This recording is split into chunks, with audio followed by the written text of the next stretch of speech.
دوستو اس ویڈیو میں آپ کو مختلف طرح سے خواب میں اونٹ دیکھنے کی مختلف تعبیریں بتاؤں گا۔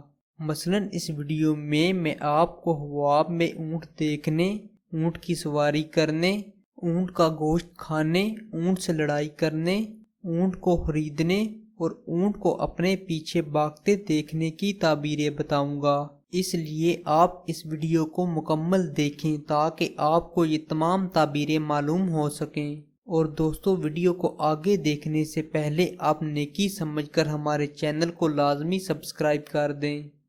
اگر کوئی انسان خواب میں دیکھے کہ اس نے اونٹ کو خریدا ہے تو یہ عورت ملنے، دولت ملنے یا مرتبہ بلند ہونے کی علامت ہے۔ خواب میں اونٹ کے ساتھ لڑائی کرنا کسی کے ساتھ دشمنی ہونے یا جھگڑا ہونے کی علامت ہے۔ خواب میں اونٹ کا گوشت کھانا پاکیزہ مال ملنے، بزرگی حاصل کرنے اور دین میں کامل ہونے کی علامت ہے۔ اگر کوئی انسان خواب میں دیکھے کہ اونٹ اس کے پیچھے دوڑ رہا ہے تو یہ غم اور دکھ کی علامت ہے۔ خواب میں اونٹ کی سواری کرنا خوشی کی علامت ہے، تجارت اور کاروبار سے نفع اٹھانے کی علامت ہے۔ خواب میں اونٹ کو دیکھنا خیر اور بلائی کی علامت ہے۔